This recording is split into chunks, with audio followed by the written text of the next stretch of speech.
تخيل صحراء مترامية الأطراف، رمالها تمتد بلا نهاية، وتحت أشعة الشمس الذهبية تتلألأ أسرار حضارات ضائعة منذ آلاف السنين. هنا، في قلب هذه الصحراء، كانت هناك مدن عظيمة، أبراجها شامخة تصل إلى السماء، وبيوتها محفورة بحرفية لا يضاهيها إلا الزمن نفسه. هذه كانت قبيلة عاد، واحدة من أعظم الحضارات التي عرفتها الصحراء. سكان عاد لم يكونوا مجرد أشخاص يعيشون في الصحراء، كانوا بناة ومدبرين، خبراء في الزراعة، يعرفون كيف يجمعون الماء من الأرض ويستغلونه ليزرعوا ويحصدوا. يعرفون كيف يبنون قصوراً وأبراجاً لا يصدق أن البشر قد شيدوها. قوتهم كانت واضحة في كل حجر وكل عمود، لكن قوتهم المادية لم تترجم أبداً إلى حكمة روحية. مع مرور الوقت غرهم المجد، وأصبحوا يفتخرون بأنهم لا يقهرون، وأنهم قادرون على تحدي السماء نفسها. وأمام هذا الغرور أرسل الله إليهم هود عليه السلام، رسول الحكمة والحق، ليهديهم قبل أن يكون الأوان قد فات. حذرهم من العناد والجبروت، دعاهم إلى عبادة الله وحده وإلى العدالة والتواضع، لكن الأغلبية لم تصغي لكلماته، مستمرة في الكبرياء والتفاخر بما يملكون من قوة وثروة. وبينما كانت عاد تبني أبراجها وتفخر بقدرتها على الصمود أمام كل تحد، نشأت قبيلة أخرى في قلب الجبال والوديان، أقوى في الحرفية وأذكى في الهندسة. إنها ثمود. هذه القبيلة لم تقل قوة عن عاد، لكنها كانت مختلفة. لم تكن أبراجها شاهقة، بل كانت مساكنها محفورة في الصخور. البيوت تتناغم مع الطبيعة، ويعرف أهلها كيف يستخدمون الجبال والوديان لحماية أنفسهم. هنا جاء صالح عليه السلام، رسول الله الذي أظهر لهم معجزات عظيمة، أشهرها الناقة التي خرجت من الصخرة كآية حقيقية على قدرة الخالق. رغم كل هذه المعجزات، ظل العناد حاضراً، والكبر مستمراً، والظلم يتفاقم بين الناس. وما يجمع عاداً وثمود ليس فقط القوة، بل الكبرياء والغطرسة والاعتماد على الذات دون وعي بأن كل شيء في النهاية تحت إرادة الله. في هذا الوثائقي الطويل سنأخذك في رحلة هادئة بين الرمال والجبال والمدن الضائعة، نستكشف القوة التي امتلكتها هذه الحضارات، ونعيش معجزات الرسل الذين حاولوا هدايتها، ونشهد النهاية المأساوية التي ألقت صدى قصصها في التاريخ، لتظل عبرة لكل من يأتي بعدهم.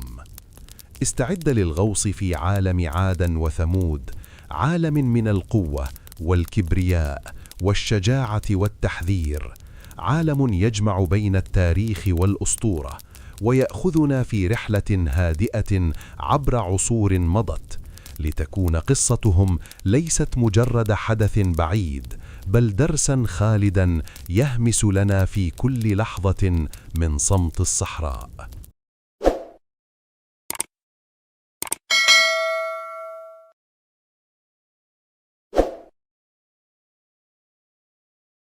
في عمق صحراء العرب الممتدة بلا نهاية، كانت هناك حضارات عظيمة تركت أثرها عبر الزمن، حضارات امتازت بالقوة والهندسة والفنون، لكنها غرت نفسها، وغرورها كان بداية نهايتها.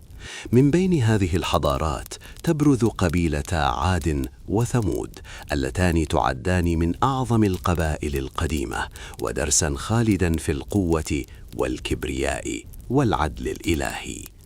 قبيلة عاد كانت تعيش في سهول واسعة، مدنها شاهقة الأبراج، وقصورها مبنية بحرفية لا يمكن تصورها.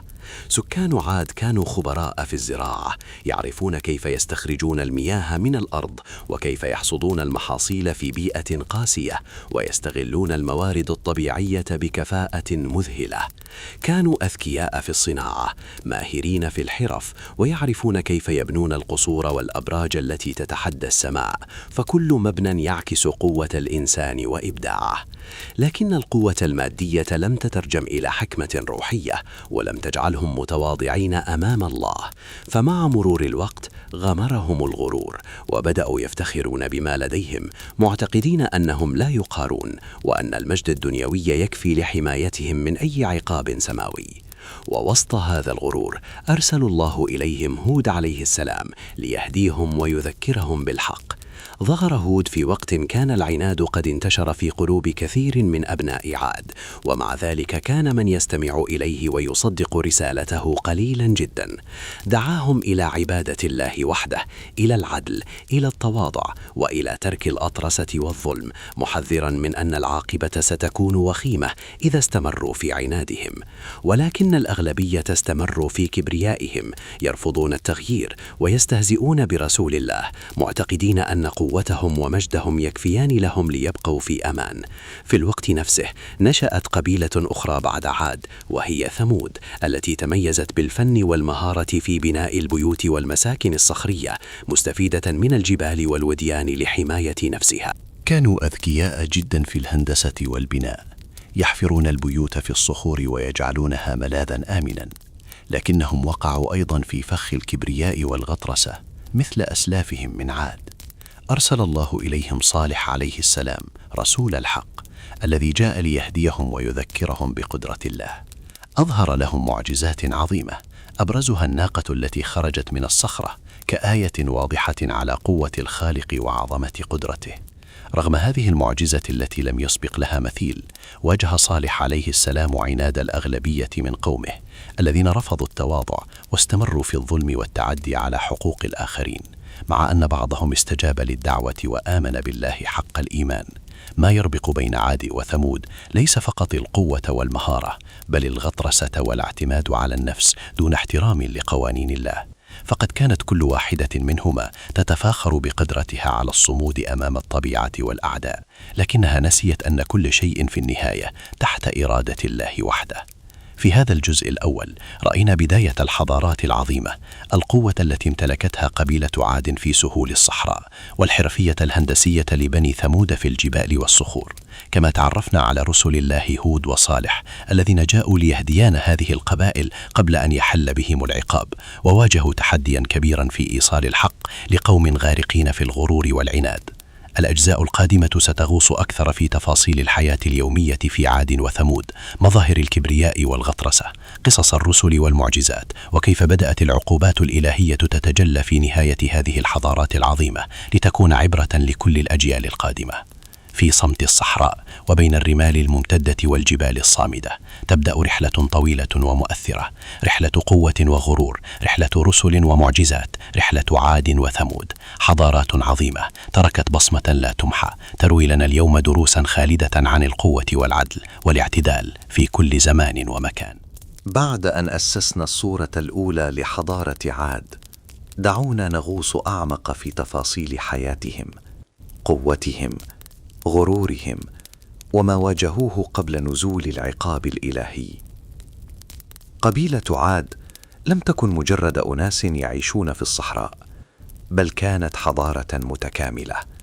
مدنهم كانت مبنية من الحجارة الضخمة، أبراجها تصل إلى السماء، والطرق مسفلتة بطريقة هندسية دقيقة تجعل الرحلة بين المدن سهلة وسريعة. كان لديهم خبراء في الزراعة والري، يعرفون كيف يحصدون المحاصيل حتى في أصعب الظروف الصحراوية، ويستفيدون من الأمطار النادرة بحكمة. القوة المادية للقبيلة لم تقتصر على البناء والزراعة، بل امتدت إلى الفروسية والحرب. فرسان عاد كانوا مشهورين بمهارتهم في ركوب الخيل والقتال بالسيوف والرماح، مما جعلهم أسياد الصحراء في ذلك الوقت. لكن هذه القوة صنعت في نفوسهم غرورا لا يقهر. أصبح سكان عاد يتفخرون بقدرتهم على مواجهة أي تهديد ويستهينون بكل تحذيرات الرسل. كثير منهم لم يصدقوا أن قوة الله أكبر من قوتهم، وكانوا يعتقدون أن لا أحد يستطيع هزيمتهم طالما أبراجهم الشاهقة وقلعتهم الضخمة صامدة. في هذا الوقت ظهر هود عليه السلام رسول الله إلى عاد، محذرا إياهم من العناد والظلم وداعيا إياهم لعبادة الله وحده. كان هود يتميز بالحكمة والصبر، يجلس مع القادة والحكام ويشرح لهم العواقب الوخيمة للغطرسة والظلم. قال لهم هود بصوت هادئ لكنه مؤثر: يا قوم، لا تغتروا بقدرتكم وجبروتكم، فإن قوة الله أعظم، ولن ينجو من يغتر ويعصى. تعالوا إلى الحق قبل أن يأتيكم ما يندم عليه القلب. رغم كلمات هود المؤثرة، استمر كثير من قبيلة عاد في العناد. كانوا يسخرون من رسله ويعتبرون أن النصائح لا قيمة لها أمام قوتهم ومجدهم. استمروا في بناء الأبراج والاعتداد بالثروة وممارسة الظلم على الضعفاء بين أفراد القبيلة. لكن لم يكن كل أهل عاد عنيدين. بعضهم استجاب لهود، آمن بالله وبدأ في التواضع، محاولا نشر العدالة بين القبائل. هؤلاء كانوا القلة، لكن وجودهم أظهر أن القلب المفتوح للحق موجود دائما حتى في أوقات الغرور والجبروت. ما يميز هذه المرحلة هو تصاعد التوتر بين المؤمنين والعصاة داخل القبيلة، فالمؤمنون كانوا يحاولون نشر القيم الصحيحة، بينما العصاة كانوا يرفعون صراخ الكبرياء ويستهزئون بكل من يخالفهم الرأي. الجزء الثاني من قصة عاد يوضح لنا درسا مهما: القوة بلا حكمة والجبروت بلا تواضع يؤديان إلى الانحدار والانهيار، مهما كان الإنسان قويا أو حضارته متقدمة. في نهاية هذا الجزء نلمس بداية علامات التحذير الإلهي: الرياح العاتية، الأمطار القليلة التي تحولت إلى كوارث، وأحداث صغيرة تظهر للناس أن القوة وحدها لن تحميهم من إرادة الله. الأجزاء القادمة ستغوص في التفاصيل الدقيقة لمعجزات هود، وكيف بدأ الإنذار الإلهي يأخذ شكلا ملموسا وصولا إلى بداية العقاب على عاد، لتكون دروسا مستمرة حول التواضع والعدل أمام الله. معجزات هود عليه السلام وتحذيرات عاد. مع مرور الوقت أصبح عناد قبيلة عاد أكثر وضوحاً، والغطرسة التي سيطرت على قلوبهم جعلتهم يرفضون التحذيرات المتكررة من رسول الله هود عليه السلام. لم يكن هود مجرد نذير، بل كان قائداً حكيماً يستخدم العقل والكلمة والمثال ليهدي قومه. بدأ هود بإظهار قدرة الله على حماية المؤمنين وتحذير العصاة، مستخدماً أمثلة ملموسة من الحياة اليومية. أشار إلى الرياح القوية والبرك الصغيرة التي كانت تتجمع بعد المطر، مؤكداً أن الله قادر على أن يمنحهم الخير والشر، وأن القوة البشرية مهما بلغت لن تنجيهم من إرادة الخالق. كان هود يعقد الاجتماعات مع زعماء القبيلة، يناقشهم عن ظلمهم للضعفاء وعن تبذيرهم في الثروة والموارد التي منحتهم إياها الصحراء. وأحياناً كان يذهب إلى الأسواق والميادين العامة ليحدث الناس ويذكرهم بالله، محاولاً أن يصل كلماته إلى أكبر عدد ممكن من أفراد القبيلة.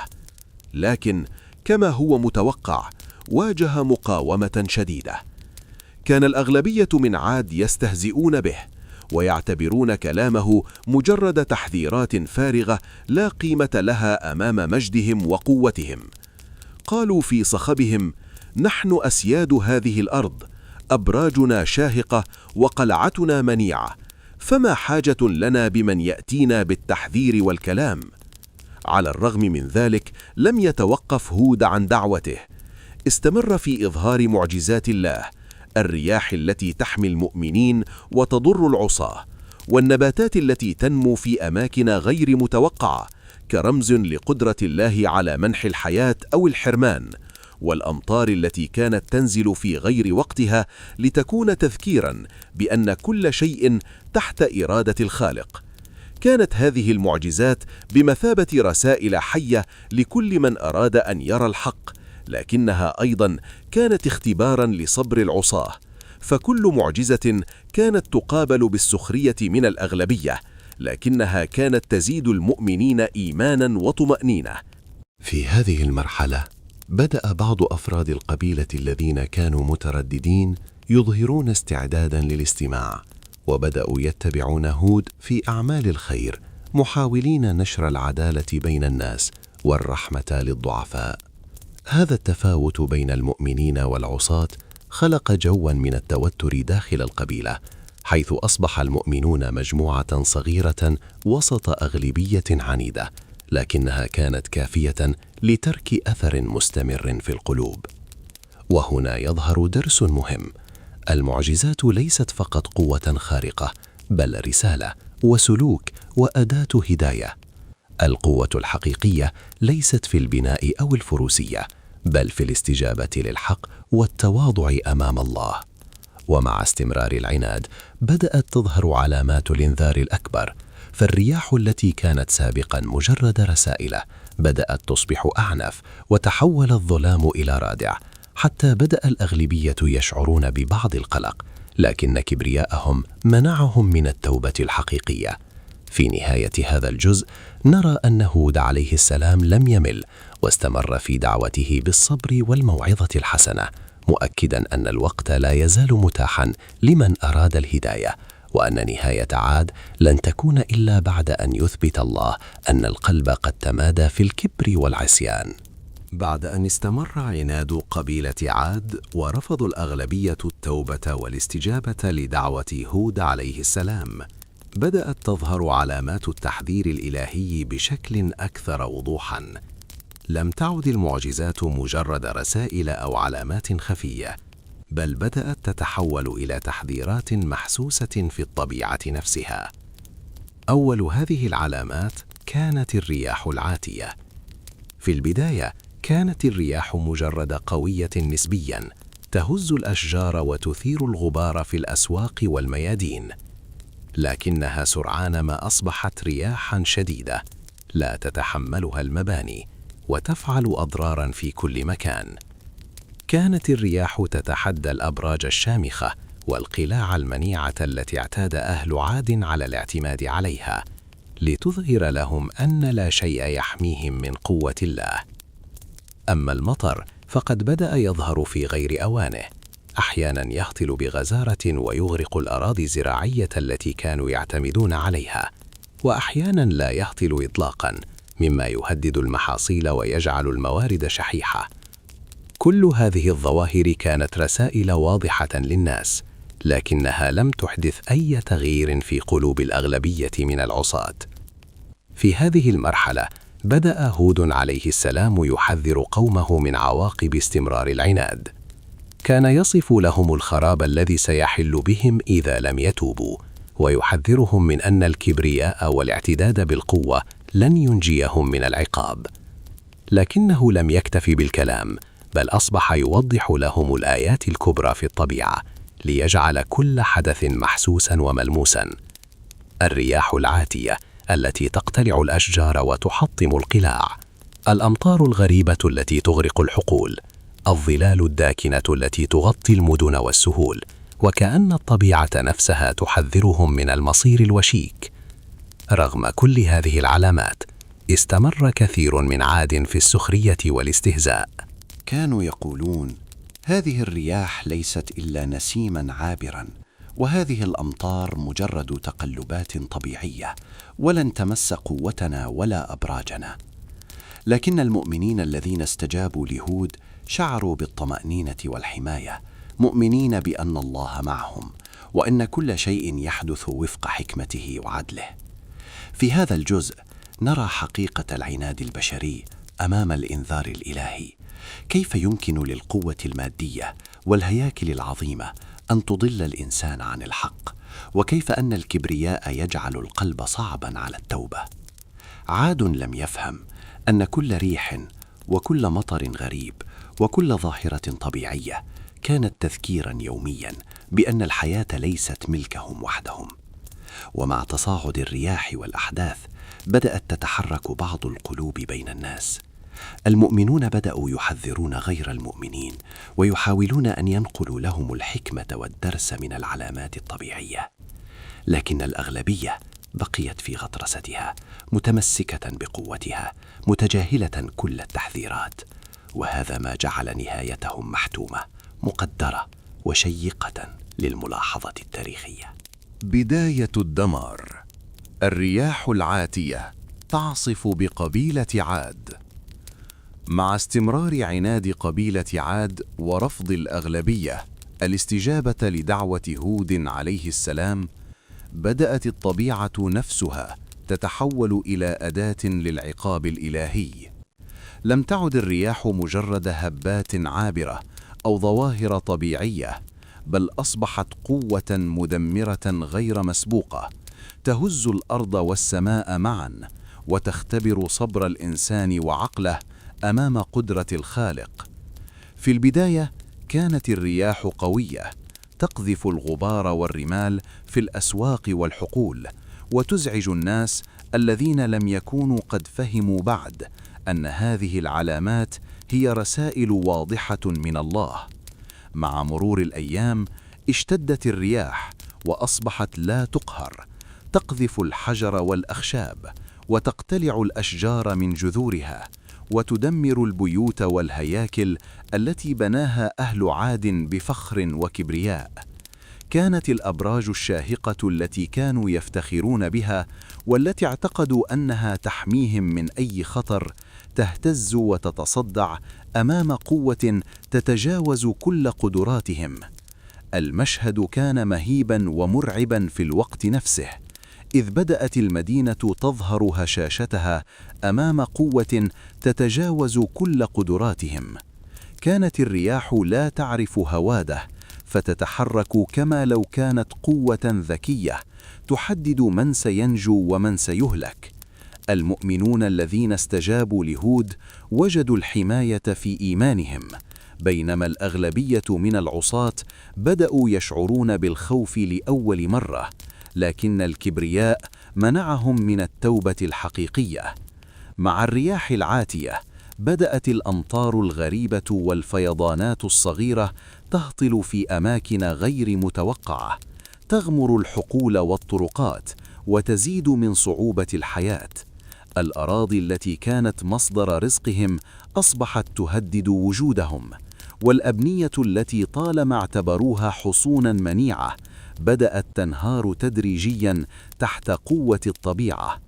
رغم كل هذه الأحداث استمر كثير من عاد في السخرية والاستهزاء، معتبرين أن كل شيء طبيعي وأنهم قادرون على مواجهة أي تهديد. وقالوا في صخبهم: هذه الرياح ليست إلا لعبة الطبيعة، وأبراجنا ستصمد كما صمدت منذ أجيال.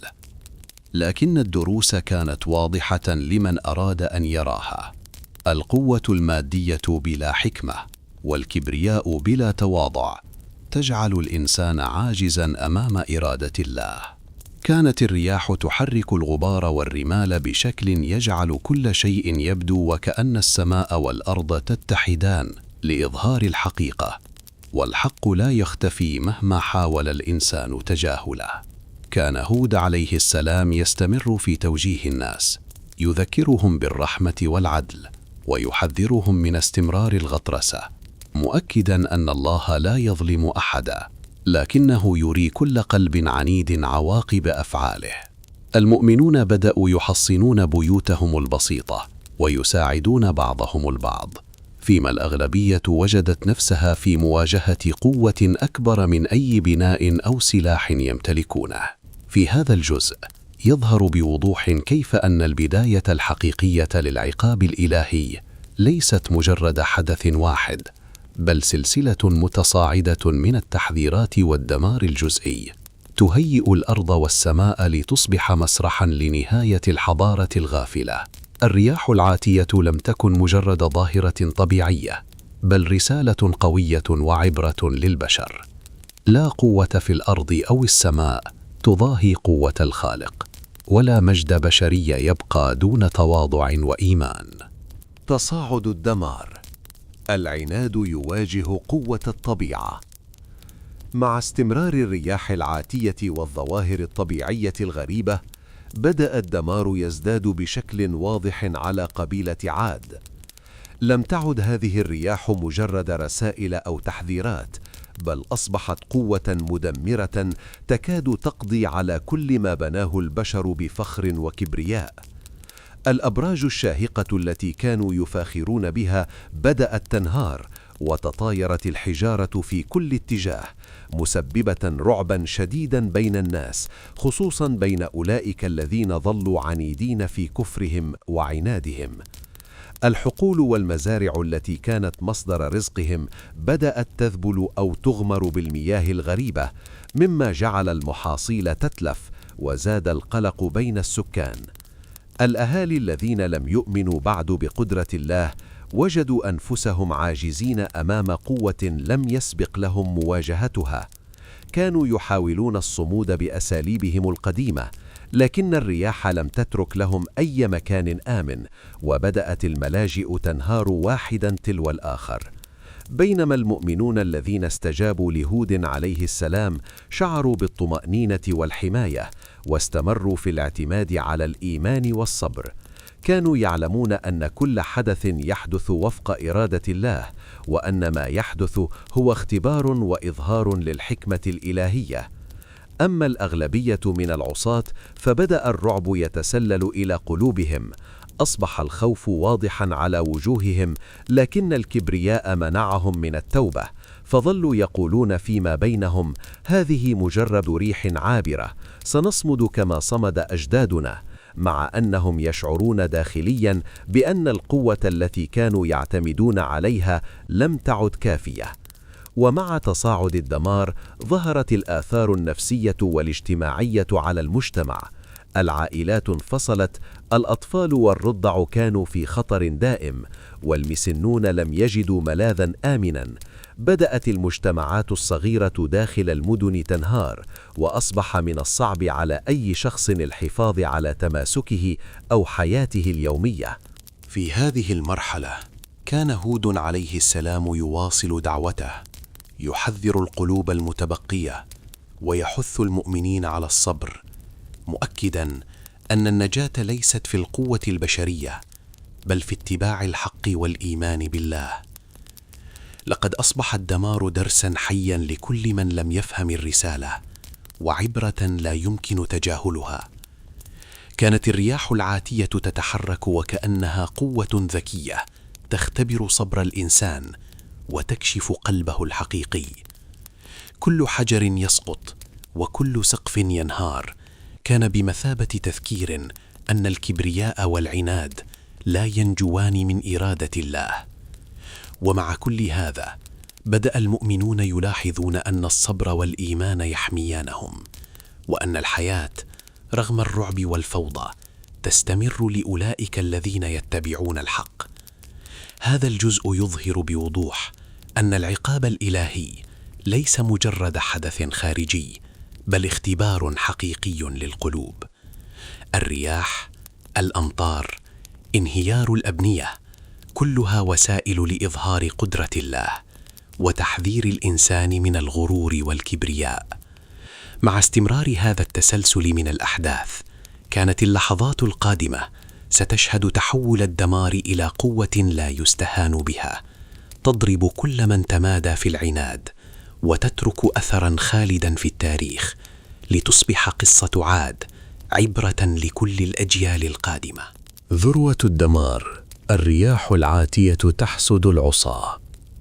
مع استمرار التصعيد الإلهي، وصلت الرياح العاتية إلى أقصى قوة لها، لتصبح عاصفة لا يقاوم تأثيرها. الأبراج الشاهقة التي كانت رمزا لفخر قبيلة عاد لم تعد صامدة، وبدأت تتساقط واحدة تلو الأخرى، بينما البيوت التي اعتقد الناس أنها منيعة تنهار على رؤوس ساكنيها. في هذه المرحلة أصبح المشهد العام مهيبا ومرعبا. الغبار يملأ السماء، والرمال تتطاير في كل مكان، والريح تصدر صوتا يشبه الهزيمة، يذكر كل قلب متكبر أن القدرة الحقيقية ليست بيد الإنسان بل بيد الخالق. كانت الأبنية تتهاوى، والأشجار تقتلع، والأنهار الصغيرة التي شكلت حياة الناس تجرف في مسار الرياح العاتية لتخلق مشهدا من الفوضى والخراب. الأغلبية من العصاة شعروا بالذعر لأول مرة في حياتهم، لكن كبرياءهم منعهم من الاعتراف بخطئهم أو التوبة. كانوا يصرخون في وجه الرياح ويعتقدون أنهم يستطيعون مواجهتها، لكن كل مجهوداتهم ذهبت سدى. الرياح لم تفرق بين الغني والفقير، القوي والضعيف، بل كانت عادلة في إنذارها وقوية في عقابها، تظهر قدرة الله المطلقة أمام البشر. أما المؤمنون الذين استجابوا لهود عليه السلام فوجدوا حماية ورحمة الله ترافقهم. لم تصبهم الرياح كما أصابت العصاة، وظلوا متماسكين وسط الدمار، يدركون أن الإيمان والصبر هما السبيل للنجاة. ومع استمرار العاصفة بدأت الآثار الاجتماعية والنفسية على العصاة تتجلى بوضوح: فقدان المساكن والممتلكات، انقسام العائلات، الفزع والهلع بين الرجال والنساء، شعور بالعجز التام أمام قوة الطبيعة. في هذه المرحلة أصبح الدرس واضحا: الغطرسة والعناد أمام الحق لا يؤديان إلى الهلاك.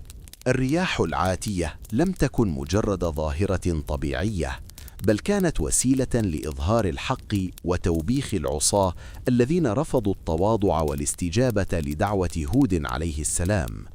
الرمزية في هذه المرحلة عظيمة، فالرياح العاتية لا تضرب فقط الأبنية، بل تحرك قلوب البشر، تكشف ضعفهم أمام القوة الحقيقية، وتظهر الفرق بين من يستجيب للحق ومن يصر على الغطرسة.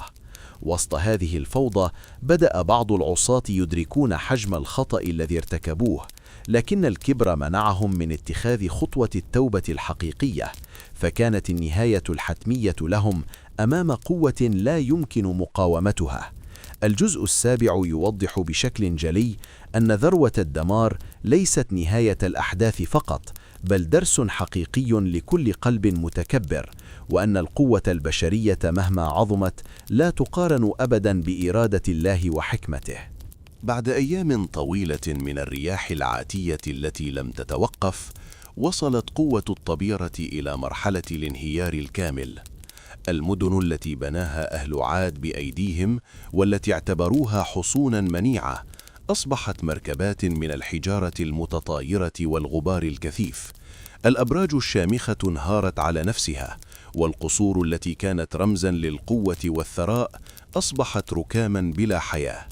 الهواء كان مليئا بالغبار والرمال، والأرض تهتز تحت وقع الرياح المستمرة.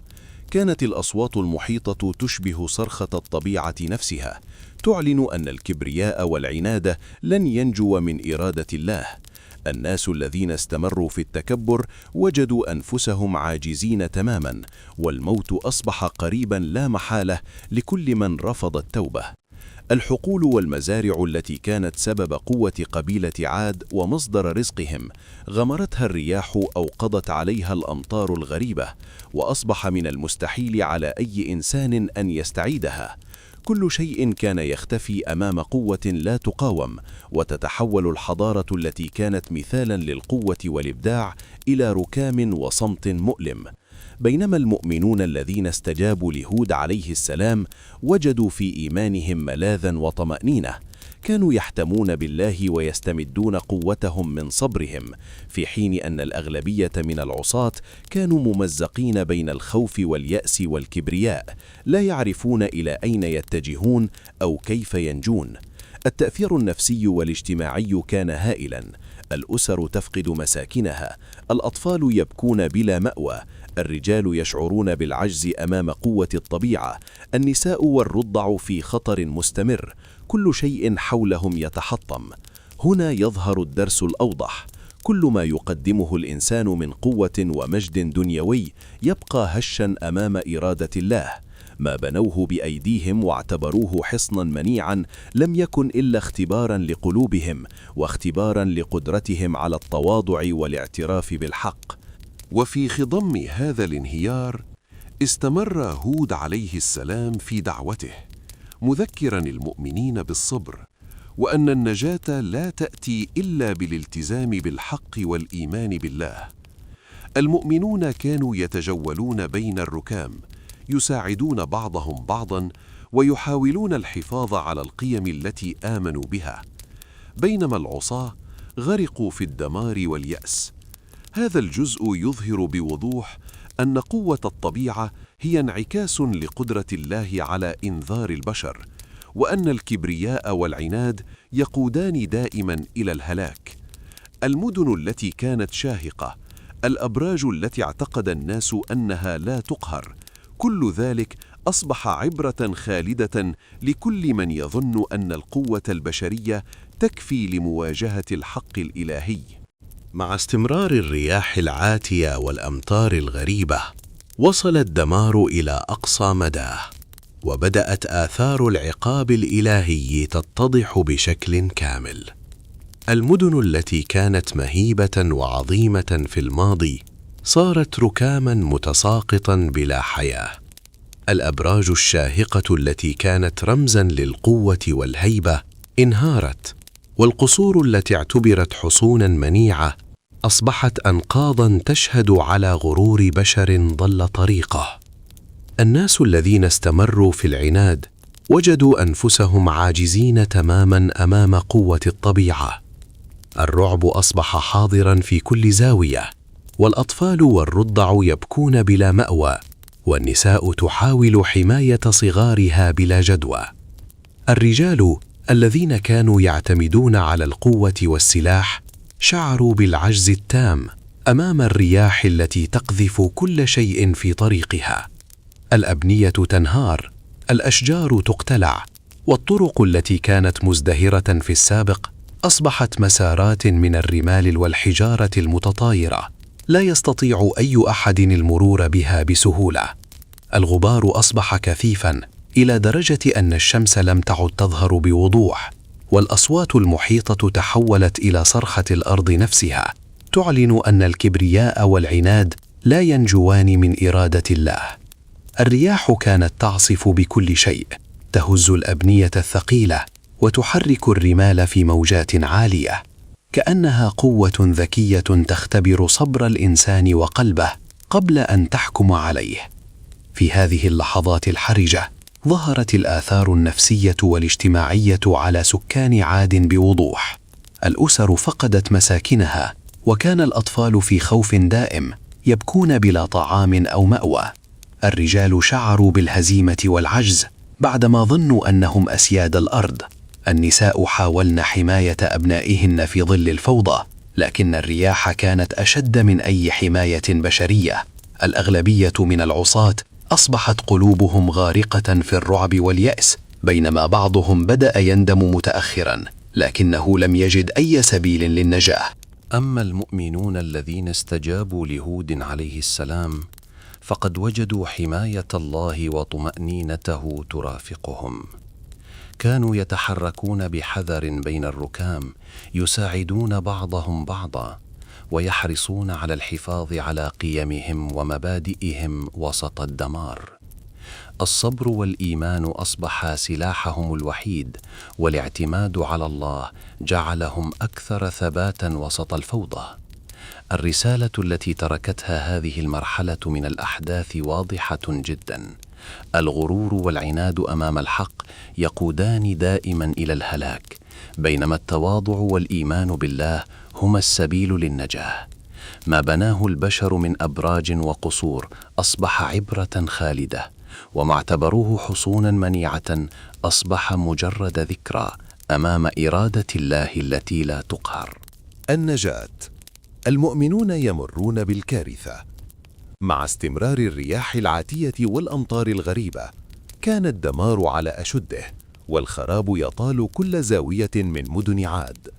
الأبراج الشاهقة التي كانت رمزا للفخر أصبحت ركاما، والقصور التي اعتبرها أهل عاد حصونا منيعة أصبحت بلا جدوى، والأراضي الزراعية غمرت المياه أو غطتها الرمال، ما جعل الحياة اليومية مستحيلة تماما.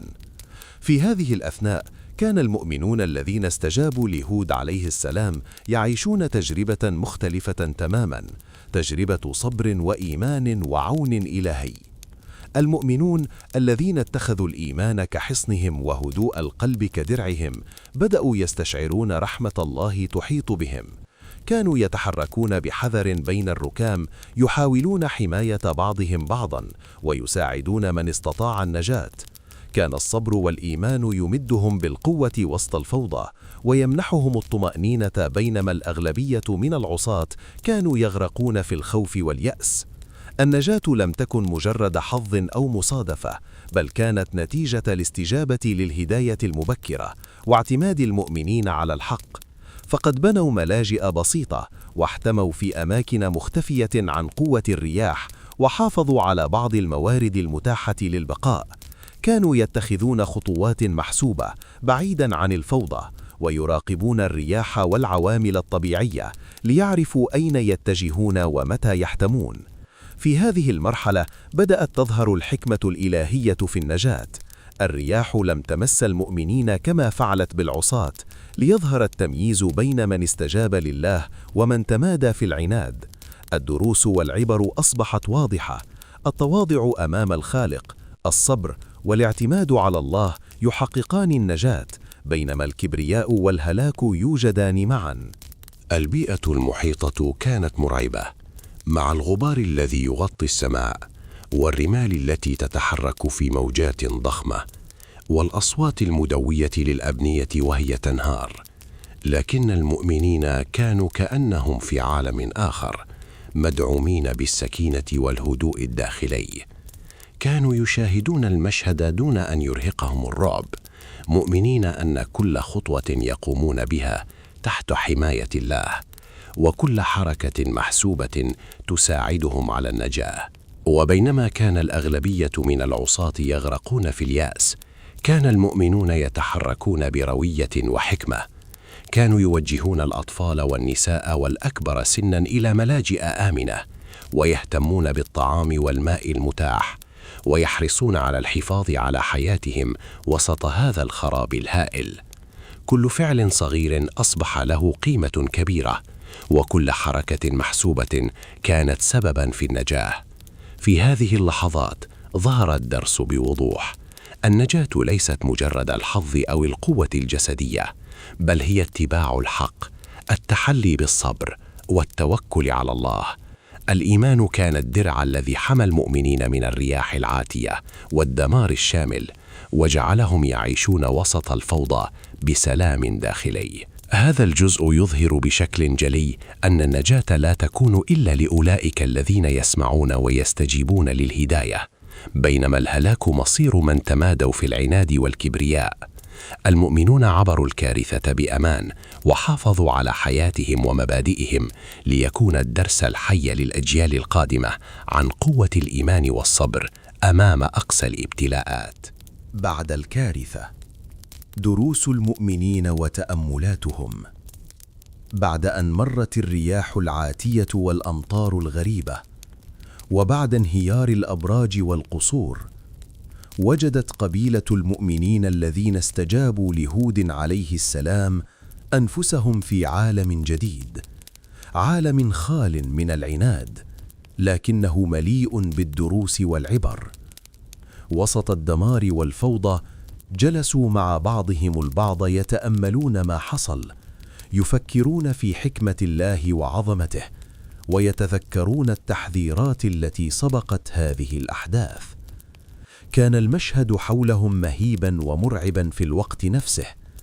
الركام يغطي الأرض، الأبنية تنهار في صمت تام بعد أصوات الرياح العاتية، الأشجار اقتلعت وجذورها مكشوفة، والأراضي الزراعية أصبحت صحراء جرداء أو مغطاة بالغبار والرمال.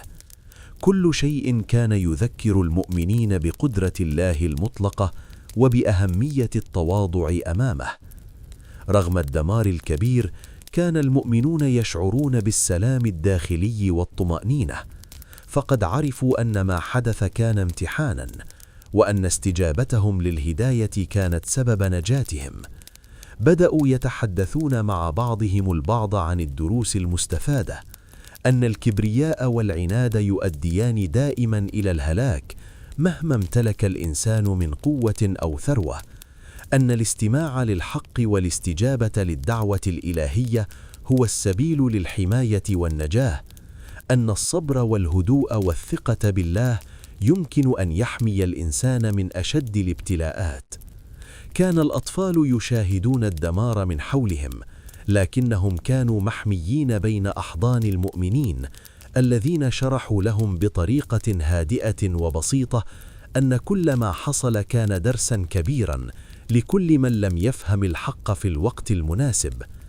النساء الأكبر سناً تذكرن الحكايات السابقة التي نقلتها الأجيال عن الأمم السابقة، وكيف انتهوا بسبب الغطرسة والعناد، ليشعروا بالامتنان لأنهم نجوا. المؤمنون بدأوا أيضا في تنظيم حياتهم بعد الكارثة. جمعوا ما تبقى من الموارد، بنوا ملاجئ مؤقتة، وبدأوا التخطيط لكيفية إعادة بناء حياتهم من جديد على أساس الإيمان والحكمة. كل خطوة كانوا يقومون بها كانت محسوبة، كل حركة مدروسة، وكل قرار مستندا إلى التوكل على الله والعلم بالحكمة التي درسوا منها. الدرس الأعمق الذي شعر به الجميع كان أن الحياة الحقيقية ليست في الأبراج الشاهقة أو الثروات أو القوة الجسدية، بل في القلب المستقيم والإيمان الصادق والصبر أمام الابتلاءات. هذا الشعور أعطاهم قوة نفسية وعاطفية لم تكن موجودة قبل الكارثة، وجعلهم يشعرون بأن النجاة الحقيقية تبدأ من الداخل قبل الخارج. في هذا الجزء يتضح بجلاء أن النجاة ليست مجرد مسألة حظ، بل نتاج للإيمان والعمل الصالح والالتزام بالحكمة الإلهية. الدمار حولهم لم يكن مجرد نهاية، بل بداية جديدة للمؤمنين الذين تعلموا كيف يواجهون الصعاب بقلب صادق وروح قوية، ليصبحوا حكاية حية للأجيال القادمة عن أهمية الطاعة لله والتواضع أمام الحق والاعتماد على الله في كل الظروف. التعافي وإعادة البناء. المؤمنون بعد العاصفة. بعد أن انقشعت الغبار وهدأت الرياح العاتية، وجد المؤمنون الذين استجابوا لهود عليه السلام أنفسهم في عالم مختلف تماما عن الماضي. الركام ما زال موجودا، والقصور المدمرة تعكس حجم ما فقده العصاة، لكن المؤمنين شعروا بالسلام الداخلي والطمأنينة لأنهم نجوا بعون الله وإيمانه. بدأوا أول خطوات التعافي بحذر وروية، جمعوا ما تبقى من الموارد وأعادوا ترتيب أنفسهم في أماكن آمنة بعيدا عن الفوضى. كانوا يعلمون أن الحياة بعد هذه الكارثة تحتاج إصرارا وحكمة، وأن أي خطوة متهورة قد تعرضهم للخطر. الأطفال الذين شاهدوا الدمار كانوا بحاجة إلى الطمأنينة والحنان، والنساء الأكبر سنا كن يروين الحكايات لتذكير الجميع بالدروس التي علمتهم إياها الكوارث السابقة. المؤمنون بدأوا إعادة بناء حياتهم من جديد، لكن على أساس مختلف تماما عما كان قبل الكارثة. الأبراج الشاهقة والقصور الفخمة لم تعد هدفهم، بل أصبحت حياتهم مبنية على القيم والأخلاق والصبر والإيمان بالله. كانت الأولوية للبقاء على قيد الحياة وحماية بعضهم البعض، وضمان ألا تتكرر الأخطاء السابقة التي أدت إلى الهلاك. بينما المؤمنون يخطون خطواتهم بحذر، ظلوا يتأملون مصير العصاة الذين تم تدميرهم بالكامل. كانوا يتذكرون الكبرياء والعناد الذي سيطر على قلوبهم، وكيف أن تجاهل الحق والإصرار على الغطرسة أدى إلى النهاية المؤلمة. هذا التأمل جعل المؤمنين أكثر تواضعا وإدراكا لقيمة الحياة الحقيقية ولأهمية الاستجابة للهداية قبل فوات الأوان. في هذه المرحلة بدأت تظهر الآثار النفسية الإيجابية للنجاة، الشعور بالامتنان لكل نفس حي، تقدير الأشياء البسيطة التي كانوا يأخذونها كأمر مسلم به قبل الكارثة، الوعي بأن القوة الحقيقية ليست في المال أو البناء، بل في القلب المستقيم والإيمان الصادق، رغبة قوية في نقل الدروس للأجيال القادمة لتجنب أخطاء العصاة. المؤمنون تعلموا أن الحياة بعد الكارثة ليست مجرد عودة للروتين، بل فرصة لإعادة بناء مجتمع جديد على أسس صحيحة. بدأوا بتعليم الأطفال الصبر والرحمة، ومساعدة كبار السن والضعفاء، وتعليم كل من حولهم أن النجاة ليست مجرد حظ، بل نتاج للإيمان والعمل الصالح والتوكل على الله. هذا الجزء يوضح بوضوح أن إعادة البناء بعد الكارثة ليست مادية فقط، بل روحية وعاطفية وأخلاقية. المؤمنون لم يبنوا فقط منازلهم، بل بنوا حياتهم من الداخل على الإيمان والصبر والحكمة. كما أصبح لديهم إدراك أعمق لأهمية الدروس التي تركها الله في هذه الأحداث، ليكونوا مثالاً حياً للأجيال القادمة عن قوة الحق وصبر المؤمنين وعظمة الله في حماية أوليائه. مع مرور الأيام والأسابيع بعد الكارثة، بدأ المؤمنون الذين نجوا من ريح عاد العاتية وأمطارها الغريبة يتأملون بعمق مصير العصاة الذين تم تدميرهم بالكامل. كان الركام ما زال يملأ المدن المهجورة، والقصور المدمرة والبيوت المهدمة تذكرهم دوما بما يحدث للغافلين والعناد. كل زاوية من الأنقاض كانت درسا حيا في الكبرياء والهلاك، وكل حجر متساقط يحكي قصة غرور لم يثمر سوى الدمار.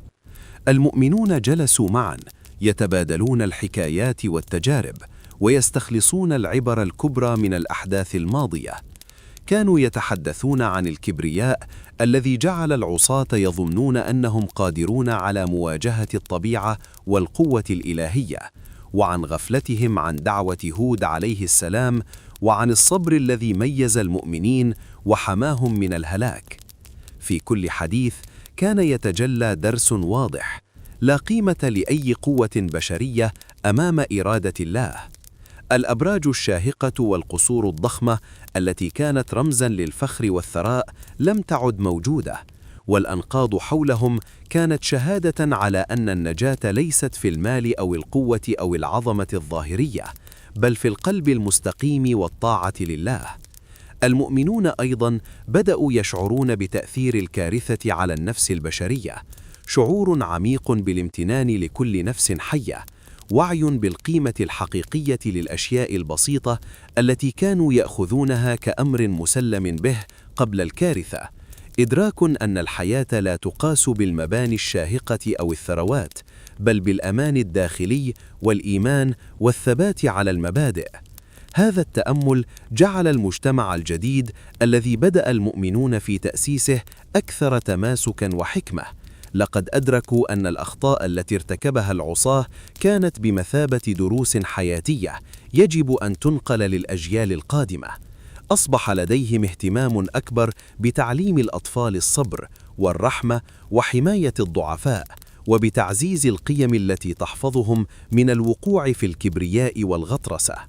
كما بدأ المؤمنون يفكرون في مستقبلهم بعد الكارثة، كيف يمكنهم إعادة بناء مجتمعاتهم على أسس سليمة بعيداً عن الطمع والغطرسة؟ كيف يمكن أن تصبح الحياة بعد الدمار أكثر انسجاماً مع المبادئ التي نجتهم؟ كان الهدف أن تكون حياتهم بعد هذه التجربة مثالاً حياً على الحكمة والإيمان والصبر، ليكونوا قدوة للأجيال القادمة.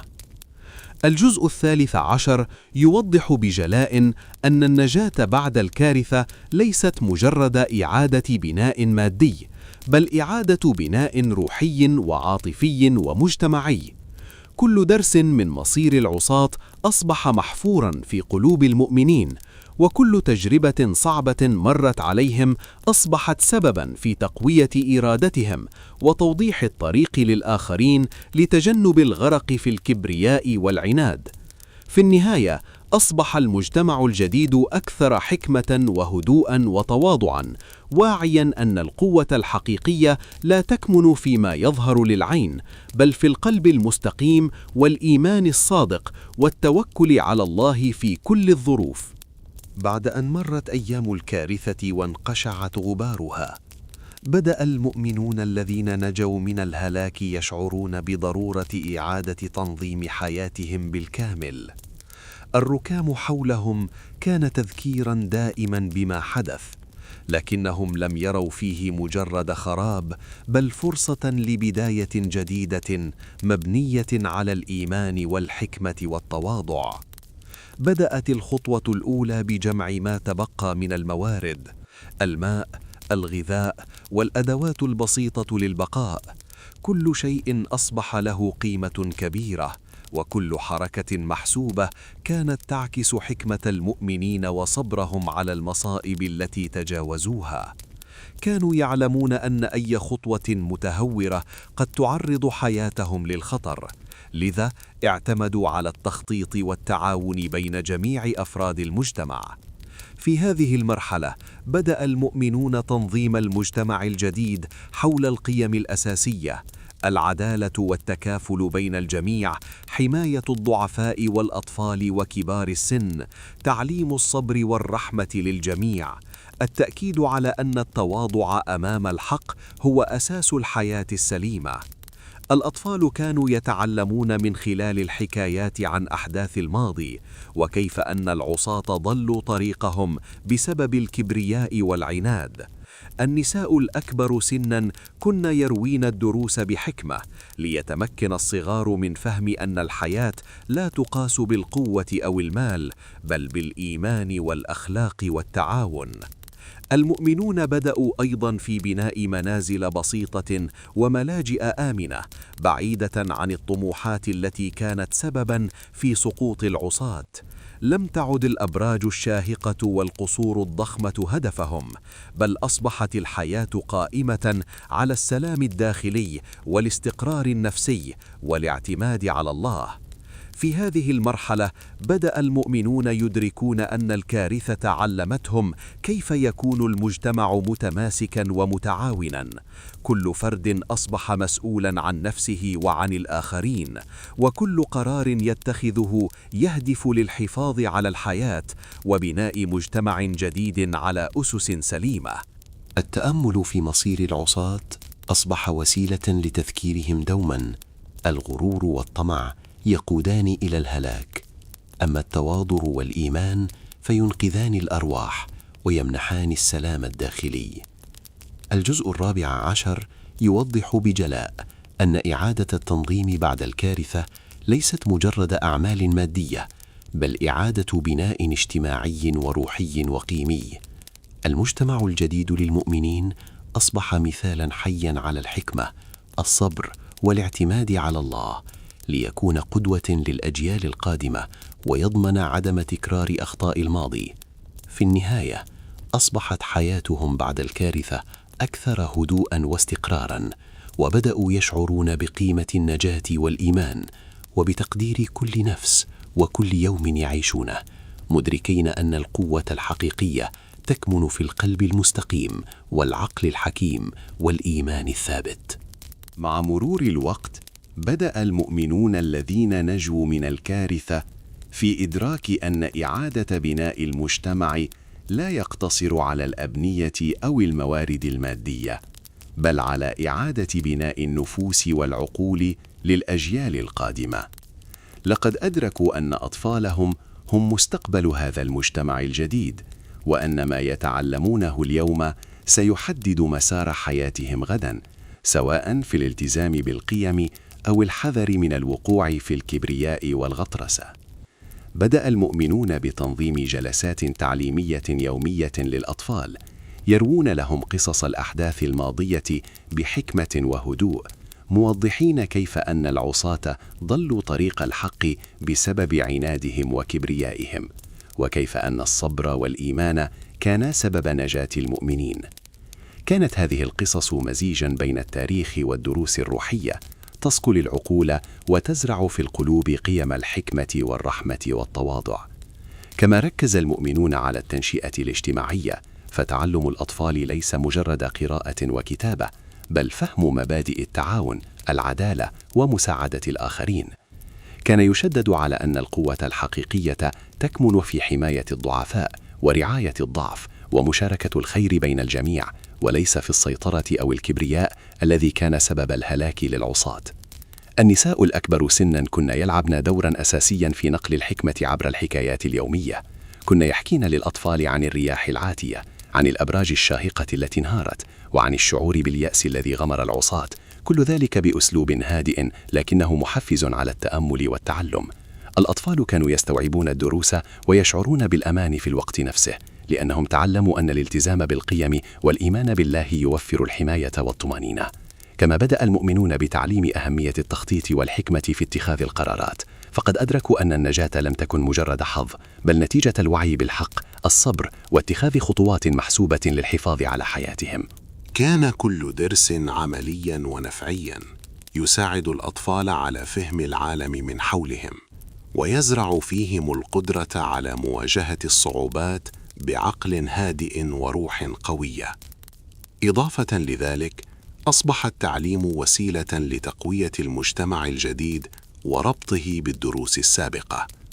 كل قصة وكل حكاية كانت تذكيراً بأن الكبرياء والطمع يؤديان إلى الهلاك، وأن التواضع والإيمان والصبر أساس للحياة المستقرة. المجتمع الجديد بدأ يزدهر، ليس فقط بالموارد، بل بالحكمة والقيم التي تنتقل من جيل إلى جيل، ليبقى أثر النجاة ودرس مصير العصاة حياً دائماً في ذاكرة الجميع. الجزء 15 يظهر بوضوح أن النجاة الحقيقية تشمل بناء الأجيال القادمة بالقيم الصحيحة، وأن التعليم ليس فقط نقل معلومات، بل زرع الحكمة وتعليم الصبر وغرس الالتزام بالحق. هكذا أصبح المجتمع الجديد للمؤمنين مجتمعاً متوازناً، واعياً، مستعداً لمواجهة أي تحديات مستقبلية، ومقدراً لقيمة الحياة الحقيقية التي تأتي من الإيمان والقلب المستقيم. مع مرور الوقت، بدأ المؤمنون الذين نجوا من الكارثة يشعرون بأن حياتهم الجديدة تستقر تدريجياً. الركام والدمار حولهم أصبح ذكرى، والبيوت البسيطة والملاجئ المؤقتة التي بنوها أصبحت أماكن للسكينة والأمان. المجتمع بدأ يستعيد توازنه، ليس فقط بالموارد المادية، بل بالقيم والمبادئ التي شكلت أساس نجاة المؤمنين. كان كل فرد يعلم أن التجربة الماضية لم تكن مجرد كارثة، بل درساً شاملاً لكل من يعيش فيها. لذلك أصبح كل قرار وكل حركة مبنياً على التأمل في الماضي وتطبيق الدروس المستفادة. الأطفال تعلموا منذ الصغر أن الصبر والتواضع والتعاون هي مفاتيح الحياة الصحيحة، وأن الكبرياء والطمع يؤديان دائما إلى الهلاك، كما رأوا في مصير العصاة. المؤمنون نظموا حياتهم اليومية حول مبادئ التعاون والمساواة والعدالة. كل فرد كان مسؤولا عن نفسه وعن الآخرين، وكل أسرة تعمل مع الجيران لتبادل الموارد ومساعدة الضعفاء والمحتاجين. حتى الأعمال البسيطة مثل جمع الماء والطعام أو زراعة الأرض أصبحت درساً عملياً في الصبر والتعاون والمشاركة.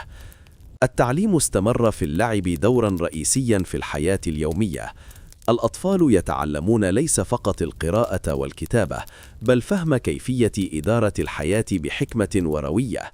كانوا يتعلمون اتخاذ القرارات، مواجهة الصعوبات بعقل هادئ، ورعاية الآخرين بعاطفة ومراعاة.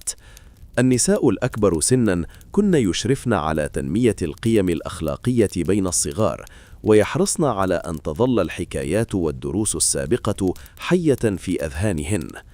في كل صباح كان المؤمنون يبدأون يومهم بالصلاة وبتوجيه الأطفال نحو الأعمال اليومية، مع التأكيد على أن الحياة المستقرة ليست مجرد موارد مادية، بل انتظام الروح والعقل والقيم.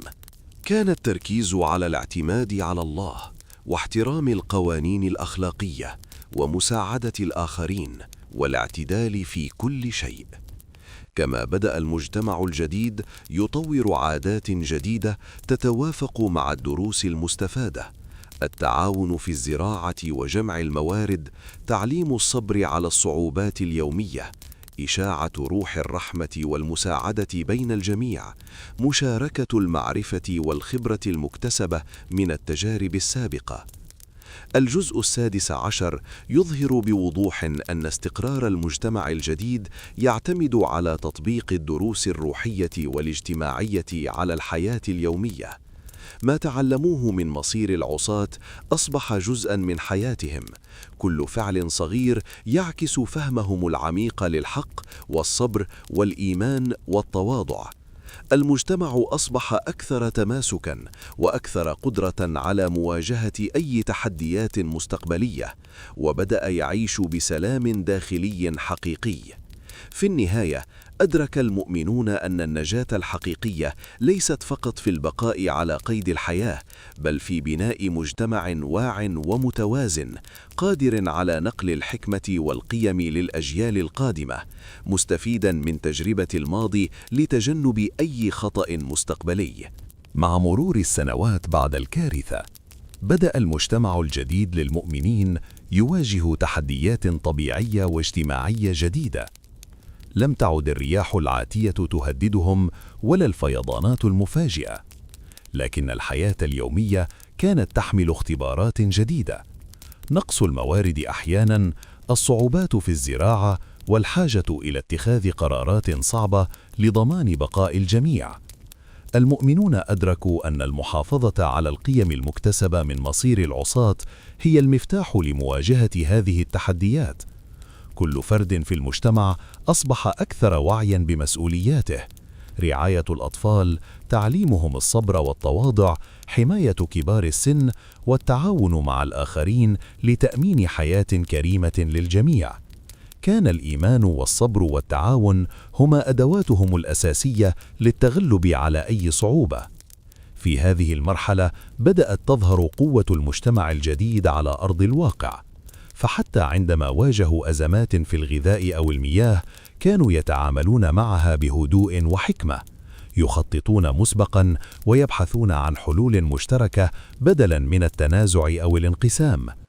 كل تجربة كانت فرصة لتأكيد أهمية التعاون والمشاركة والعدالة، والقيم التي أنقذت أجدادهم من الكارثة. الأطفال الذين تربوا على هذه القيم أصبحوا أعضاء فاعلين في المجتمع، كانوا يساعدون في الأعمال اليومية، يعتنون بالزراعة والحيوانات، ويطبقون ما تعلموه عن الصبر وحماية الآخرين. كانت هذه التربية العملية وسيلة لتأكيد أن الحياة المستقرة والسعيدة لا تأتي إلا من الالتزام بالقيم والمبادئ الصحيحة. كما بدأ المجتمع يواجه اختبارات أخلاقية جديدة.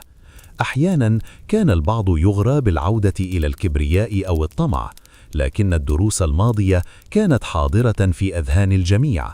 كل تصرف متكبر أو جشع قد يؤدي إلى الفشل والهلاك، كما حدث مع العصاة.